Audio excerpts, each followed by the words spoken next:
Well, my favorite real estate media company owner who makes the home shine. I'm so excited to be here today. But tell me a little bit about what your passion is behind the importance of really impressive real estate media. I love it. Well, Amanda, thank you so much for having me today. I'm so excited to be here. So I run Charlotte Real Estate Media, and we do way more than just take pictures of homes and 3D tours and drone, because I'm not just interested in helping you take pictures of a home. I get paid, you put it on MLS, go to closing and move on with your life. What I'm more interested in is helping take your business to another level. What I want to do is I want to give you tools and have tools within your arsenal so that I'm not just selling the house, but I'm selling you.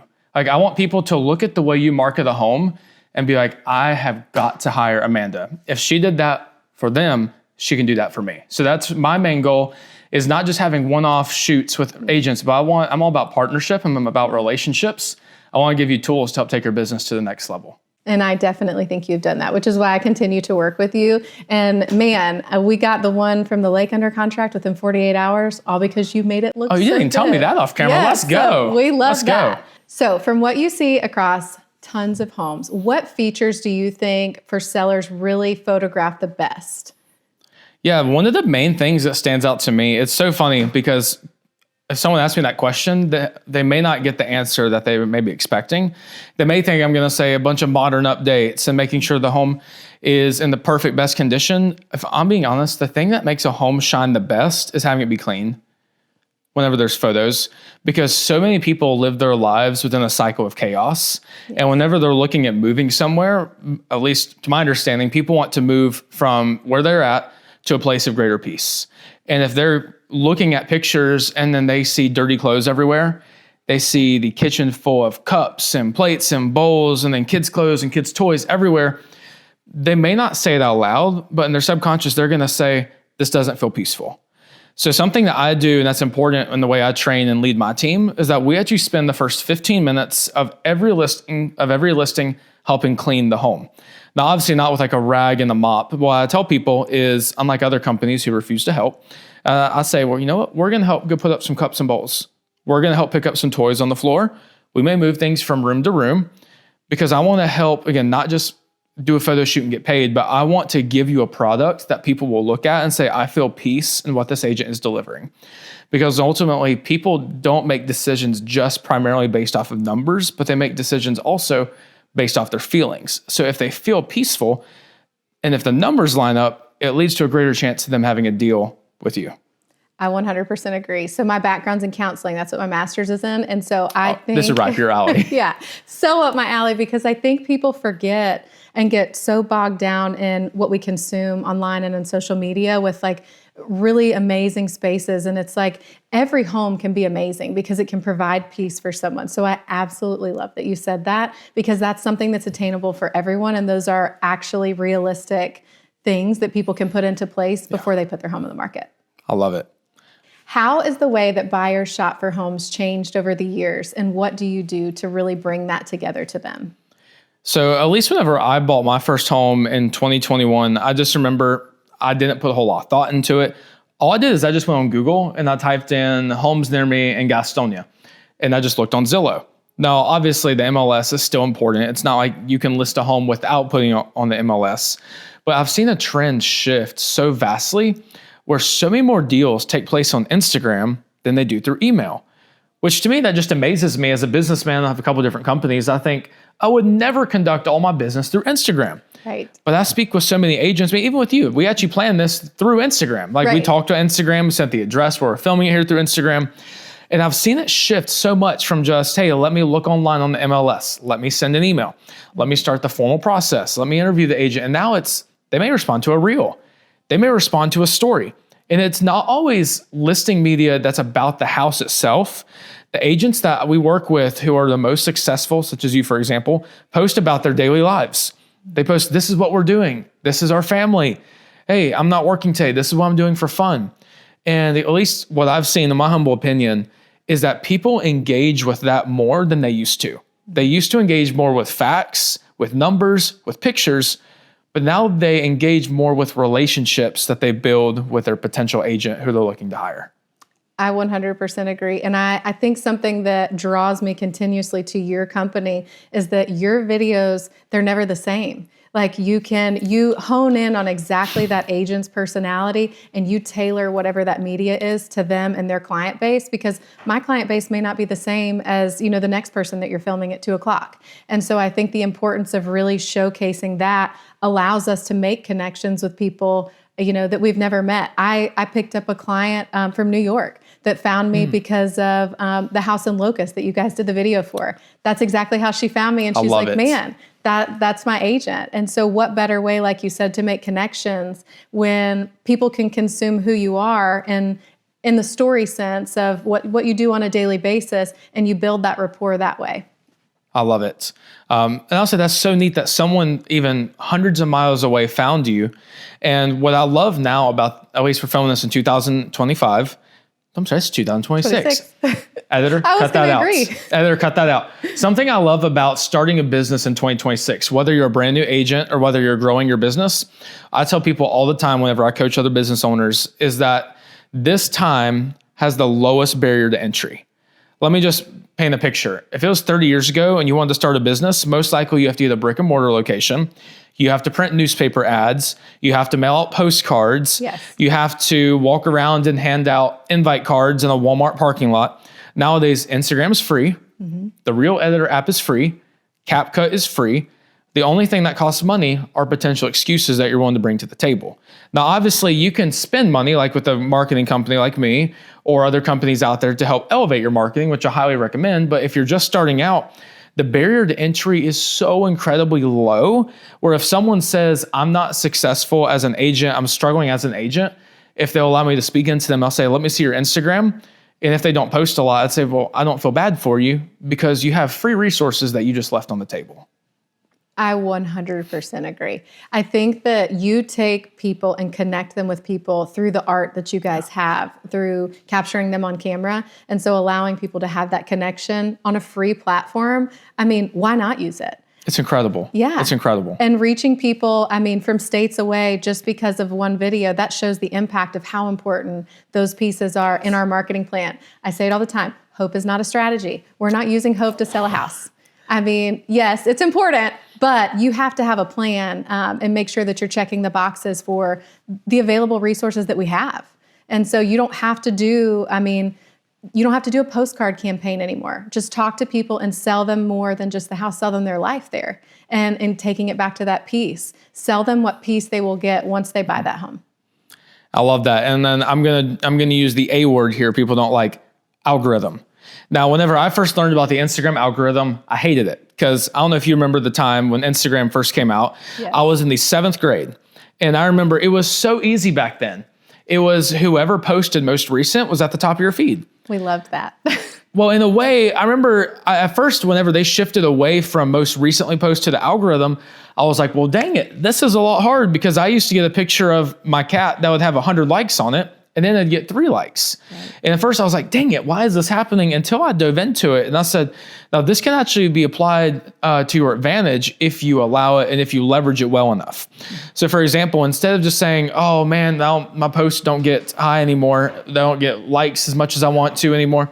But with the algorithm nowadays, if you're willing to let it play into your advantage, what you can do is you can do research. You can figure out what's trending in your area. You can use trending sounds. And I've seen it so well played out for new agents who catch the waves of different trends, because it used to be a lot more difficult. You used to have to use a lot of paid advertising or get shout outs from people. I don't know if you remember that trend. People are like, hey, famous person in high school, can you give me a shout out? Yes. But nowadays you can start out with a brand new Instagram accounts and catch on the right trends and catch the algorithm at the right time. And you can have thousands of followers within 30 days. It's so neat that resource is available. And everybody that I talk to, they're like, why do you post so much? And it's like, because it's opportunity to connect. Why not? If you have that platform, and even if you have a small platform, if you think about it, even if you have 30 followers, imagine those 30 people being present in a physical space. That's a lot of lives that you can impact. Yes. So if you've got, 1,000, go use that and use it for a positive way, whether that's for your business or your platform or whatever you have to connect with people. What common setup items or things do you see when sellers are preparing to sell that really you get there and you're like, man, that's really inhibiting the potential of the space? As much as I love pets, anything that's a pet item. And sometimes I feel bad telling sellers that, like, hey, do you mind if we move your pet bowls and your dog crates and your dog bed? And it's not because I don't like your pets. I love pets. But at least what I've learned and what research shows is that if someone, let's say, had a traumatic experience with a dog at 4 years old and it bit them, and ever since then they hate dogs, if they're looking at two homes that they love, and one is nice and clean, like this beautiful home we're in now, and then home number 2 has a dog bed in the background, something in their psyche will just say, I'm not sure what it is. They may not actually point out to the dog bed. They may say, I just like home number 1 better. So that's the first thing. Second of all, if someone is allergic to pets, they may say, if they have like cat toys over there, then yeah, I'm not going to go check out that home. And I would hate that because I don't just want to be a photographer. I want to be a marketer. And I don't just want to be a vendor you hired and hey, here are your pictures. Here's the money from you. And then cool, move on. I don't care what happens at the home. No, I want to be as an extension of your brands. And for me, I don't view me as doing a complete job until I see that house goes under contract. Because like I care about you and your listings that much that whenever I'm like under contract, like let's go. Yeah. So with that, I'm trying to think, how would you want to think to get this home sold? And even just moving simple items such as pet supplies out of the way could hopefully at least increase the odds of having more people check out the listings. Something else that's just really small, I know I touched on it before, is just any type of small decluttering. One of my pet peeves, I think it's so gross, is if you look in the sink, you'll see a dish rag and then you'll see the little drain plug. Yeah. Whenever I look at that, there's just something about it that just seems gross. Yeah. I don't know what it is. Right. So for me, like I train my team, we are going to pick it up and we're going to hide that item. You are not above touching something that could be a little wet or slimy and moving it out of the way because we're not photographers, we're servants. And when I tell people in training, and my team member Philip can attest behind the camera here, whenever I start training people, I'll tell them we are 20% into the photography industry or 80% into the hospitality industry. We walk in with the mindset of how can we serve and prepare this home to best serve the agent and their sellers, and not just how can we take good pictures. And ultimately, that's why agents keep coming back to us. We get about 1 new client per day because people figure out if you work with a photographer who cares about you, it'll just take their business to a whole nother level versus just someone who wants to get paid and move on.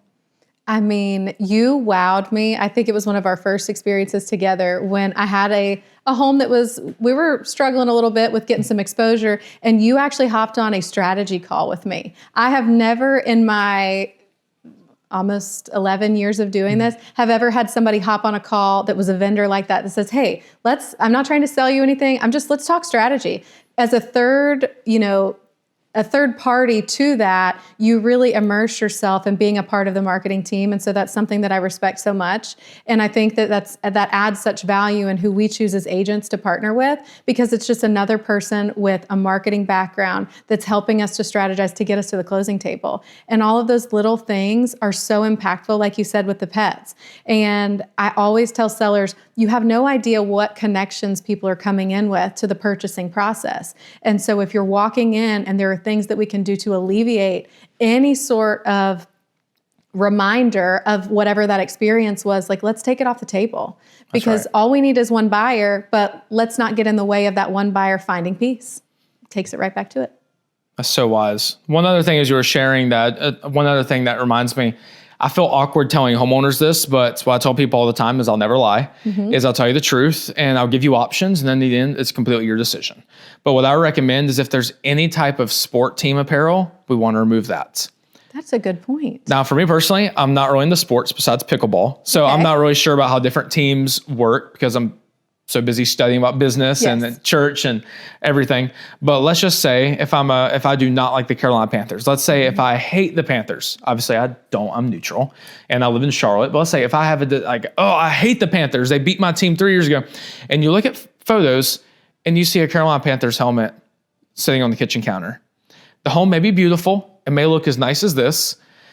And I'm just curious, if there's 2 homes side by side and one doesn't have a Carolina Panthers helmet and one does, which one do you think they're naturally going to feel an inclination or drawing towards? The one that doesn't have sports teams. Right. Just like with business. I don't share political stuff. I don't like sharing stuff about different sports teams. In general in life, unless you feel a strong conviction from the Holy Spirit, try to take less of a stand in terms of making points with people and instead err on the side of making a difference. So I would much rather try to find. So good. And of course, man, there's definitely times to take a stand. Yeah. And there's plenty of things I will take a stand on. Like I'm a man that stands for life and for babies, and I will stand for that for the unborn. That's something I stand firm on. But I'm not going to go out there and speak out against every single little thing in society that's going to potentially just divide people. I mean, I'm just going to be honest. If you look at the election, the country is split 50-50. I see agents do this all the time, posting far right, posting far left, or pro-ICE, or pro-not, or they're posting pro-Palestine, pro-Israel. And what I would just say as a marketer is you are taking a line right down the country and saying, half of you, I don't want to do business with you. Yes. Why would you do that as a business owner? If you're doing that with a listing, why would you do that? Try to leave as much opportunity for as many people as possible to come check out your listing, remove distractions, stop making points, and start making differences. Man, making a difference, I think, is what social media we could do better at. And by we, I mean a society. I think that a lot of people take it as, the opportunity to make a stance, but why, like you said, make a difference, right? Like instead of taking the stance, make a difference and positively impact someone else's life. Whatever that looks like. And so I agree with you wholeheartedly that I would much rather someone be impacted by me impacting their life in a positive way than me making a stance about something that didn't do anything other than ruffle feathers. Exactly. So I'm with you right 100% on that. Of course. And this is also a small little tangent. You could always edit this out because it's your podcast. I've been so amazed at the opportunities that people or that God has allowed me to be a part of just by being open to being friends with people who believe differently than me. Yes. To working with buyers who are differently than me. There are some people, I had a great conversation with a gentleman the other day who's an atheist/agnostic. And I said, hey, honestly, me and you probably don't agree on much, but either way, I'm honored to have you as a part of my team. And I'd love to talk about that with you either way. And I'll admit, even if I never change his mind, my life is better because he's in it. And there's so many times I'll work with clients and I'll see what they post and be like, you know what? I honestly disagree with probably 90% of what you post, but I praise God that you're a part of my life. And I just wonder how many times do we block God's blessing in our life because we're so quick just to put up a big wall. And honestly, if I just surround myself with a bunch of people who think 100% like me, I probably hired the wrong people and I'm probably around the wrong crowds. Yeah. So I don't know, if you're struggling in your business or if you feel lonely or if you feel like you're lacking purpose, maybe ask yourself, are you making too many points and not enough differences? And I'm not saying compromise on your beliefs. And of course, your actual core crew, like the core people who you run to in times of trouble, honestly, those need to be people who you align mostly with. But there are plenty of people in my life and on my team and in my world, honestly, we may view different topics completely different. Mm-hmm. And what a gift it is, though, to be in the presence of people that believe differently than you, because what does that do to our own faith, right? It allows us the opportunity to build those roots, like let them grow and find out and be able to have those conversations. And specifically, I read an apologetics version of the Christian Standard Bible because I like to know when people, I had somebody ask me the other day, well, if God's real, then why do terrible things happen? And it's like, man, I'm so excited you asked me because I would really like to have that conversation. Of course.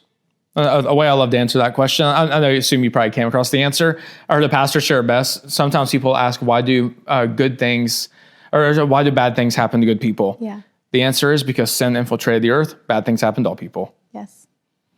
And I believe that it's our job to take whatever that test is to become our testimony and then witness God's goodness in all of it. That's right. I mean, there will always be things that happen in our life that are going to be hard and tough. But what a privilege it is to say, listen, like this existed, and we take this and we're going to talk about God's goodness in it. That's right. I mean, I don't know that I'll ever say losing my dad was a good thing. It's just not, it's not. But it's allowed me such a privilege to talk to people and witness to people about all of the ways that God was good in it and has been since. So you are a high-achieving business owner and someone that has really impacted me in your ability to honor Sabbath. Tell me a little bit about how you got to that conviction and how you stay there and maintain that. Thank you. Well, definitely I want to start by saying I'm not perfect, and that's something I still need to get better at, is still honoring the Sabbath. For those of you who don't know, honoring the Sabbath is, I'll tell you this, even if you are not a Christian or you believe something completely different than me, hopefully we can find common ground on this. Take 1 day per week to rest. Your body will thank you. Hustle culture is ugly. If it says work 7 days a week, forget your family, forget your friends, just grind, because you'll make it a whole 37 minutes until you fall flat on the ground and realize you have no one around you who cares because you just kicked them out. Hustle culture is not attractive. Now, instead, laziness is also not attractive. So I try to find a good middle ground with this. And me and you had a conversation a couple months ago about this. And one of the first things I started doing with my team, whenever I started making at least enough money to afford it in a part-time role, is I tried to hire help. With my business phone number, no one on my team has my personal phone number. Hardly any agents have my personal phone number. The only ones who do were the ones who got it before I was smart enough to get a business phone number, simply because whenever I clock out of business and I put on Do Not Disturb, it is impossible for my team to contact me. I don't want it to be possible for agents to contact me. I'm all about being 100% present wherever I am. If you notice, I haven't checked my phone this whole time. I've looked you in the eyes or this camera and given you 100% of my attention. Whenever I get home after pickleball this evening, I'm gonna look my wife and daughter in the eyes, and it'll be impossible for you to get my attention because I'm gonna be giving it to the two most important ladies in my life. So I learned that concept, be 100% present wherever you're at. First of all, you'll be more productive. And second of all, others around you will feel a greater sense of honor. And third of all, honestly, I believe more people will want to follow you in your leadership style. So that was one of the main things that was important to me, is not always being so distracted. Because I think we can all look back on a time whenever we've been at lunch with someone, be like, hey, Amanda, have you had a good day so far? What? What did you just say again? And it's a complete slap in the face. It happens all the time. And honestly, I'm just not friends with people who do that. I'll go out to lunch one with them one time, and I'll never go out with them again. Because I'm just not going to be around people who act like that. So that was something for me, being 100% present wherever you're at.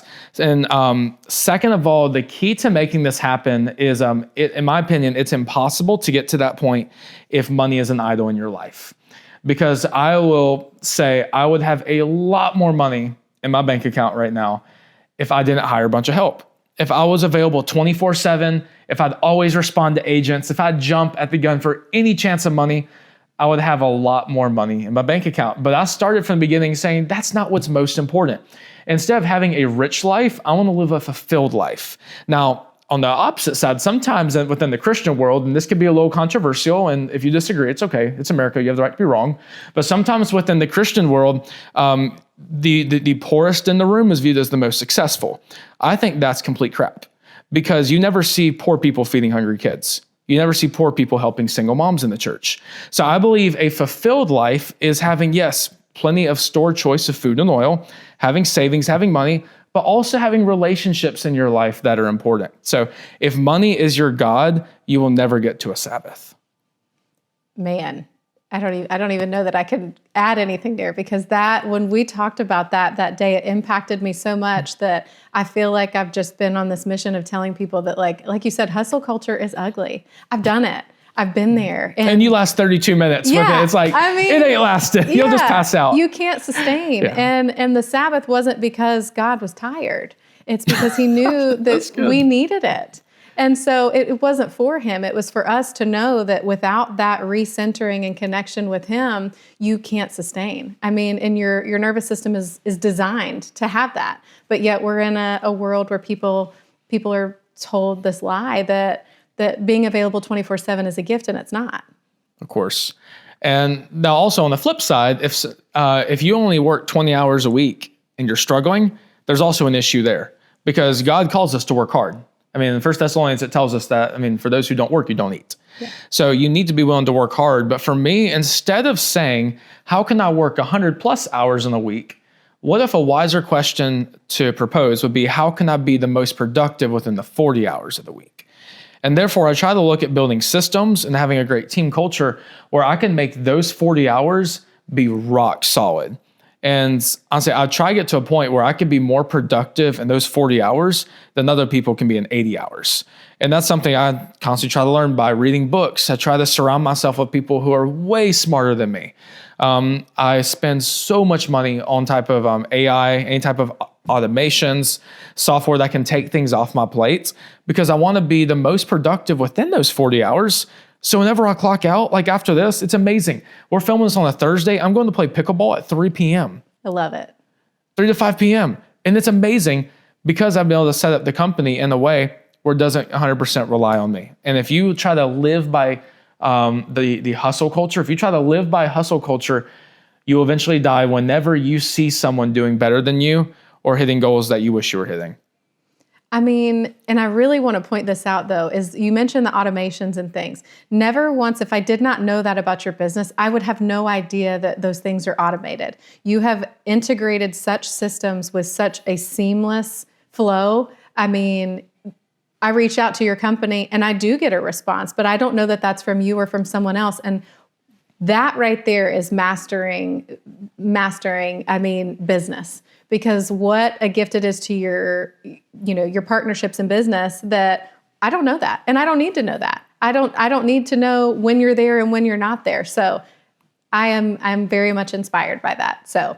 Well, thank you. And hey, whether you're a realtor, real estate media owner, whatever industry you're in, obviously the application is going to be different for whatever you're doing. If I was speaking into realtors, what I would tell people is from as of right now in this video, stop using your personal number. You can get a business line. Now, we have one with AI automations. It's about $1,000 a year for something like that. But you can get a second business number if you're on a budget, $20 a month. Right. And it's something where you can have other people manage that number for you. So that's something I would recommend, because within the real estate world, obviously you've seen, if you take one day to respond to a lead, that is not a lead anymore. Yeah. That lead's gone. So you have to respond quick.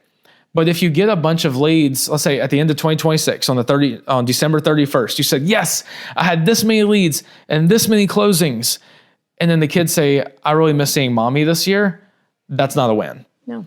So it's about finding that balance of how can you automate and have the right processes and systems to still meet up to the standards of your company. Like for me, anytime you reach out, I put my foot on the ground and I drew a line in the sand and said, you will never talk to AI with my company. You will hear back from a person every single time.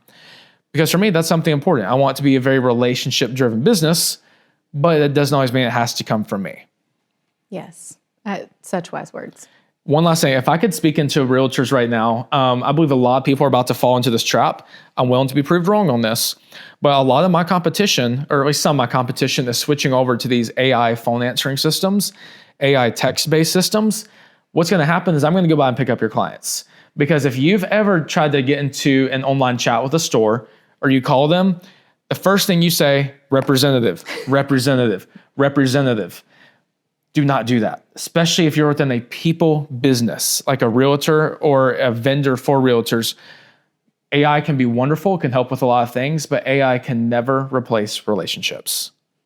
All right, we've talked about delegation, and I feel like the biggest objection to that I often hear with people is I can't financially afford to do that. So if you could give one piece of advice to someone that says, that's not the means for me, what advice would you give to them? Sure. The money can come from somewhere. If you look at your life, you can find something to trim back. Honestly, I should have one of these shoes. They're a little bit dirty. These are my everyday shoes. Honestly, because hey, whenever we make more money one day, I'll get nicer shoes to replace every month. But for me, I'd rather invest in systems than clothing. So honestly, I'm not going to buy that excuse. I can't afford it, because you spend money at Starbucks, you spend money at Chick-fil-A, you have a car payment, you have all these other things that you can trim back if you want. That's number one. If I haven't ticked you off and you haven't closed out yet, thanks for listening. But number two is that hiring a virtual assistant is a lot more economical than you may think. So now I'm going to start off by saying some people, if you have an ethical concern about paying a lower wage in the Philippines, I'm going to hopefully ease that concern, especially from a Christian standpoint. So within the Philippines, you can hire a virtual assistant anywhere from about $3 to $5 an hour. Now, if you're watching this in the US, you're going to say, that's insane. How dare you? How do all this? But I want you to keep in mind that minimum wage full-time in the Philippines is about $330 a month. Their cost of living is about 8x lower. If you do the math, minimum wage here in the US, let's just say $13 an hour or so per se. You're getting close to, $2,000, $2,500, maybe $3,000 a month or so. So basically, it's about an 8x conversion between the cost of living in the US and the Philippines. If you're tracking on math there, anytime you pay someone $1, in their minds, they're receiving about $8. You're paying them a lot of money, and it is a blessing to people in the Philippines. Anytime I submit payroll to them, They're like, thank you so much, Emmaus. Praise God. I'm so grateful for this job. They're so grateful for it. They have no ethical concerns about that at all. You are being a blessing to the wonderful workers in the Philippines if you hire a virtual assistant. Now, on my end, because their cost of living is so much lower than here in the US. So honestly, you can hire someone in the Philippines, manage your phone full-time for $700 to $800 a month, Monday through Friday, 9 to 5. If you're a business owner doing $6,000 to $7,000 a month, you can find $800 in there if you want. Yeah. And at the end of the day, you just got to spend money to make money. Well said. I mean, offloading certain pieces of my business, when you prompted that conversation with me, I had really never thought about it. And I think that there's a lot of limiting beliefs that we have it as business owners, right? That we can't do this or it doesn't seem accessible, but really sitting down and honing into those pieces of who says that I can't? Like what is that word can't coming from? Is just not something that I think we should be comfortable with allowing in our business. And really challenging those limiting beliefs to where we should be and where we should be going. I love that. Poor people say, I can't afford that. Rich-minded people think, how can I afford that? And honestly, sometimes having the humility to say, okay, I can't afford that right now. But honestly, for me right now, I want to have a full-time team of US-based admins to support my international team. I'll be honest, as of January 2026, I can't afford that right now. Takes humility to admit that. Now, if you check in with me probably by June or July, that team's gonna be a beast. Yeah. So instead of me just saying, oh, I just can't afford it, sucks to be me, life's hard, the big businesses, the big media companies, they just got me beat, I'll never succeed. Stop acting like a victim, start acting like a victor. Instead, I'm gonna say, okay, this is what it's gonna take per month to hire them. That equals this many shoots, this average order value, this many upsells, and I have a whiteboard in my office. I'm gonna write down what will it take to get this goal. So stop whining, start working. And buy your time back. Do it. And watch yourself grow exponentially. It just works. Well said. Well done.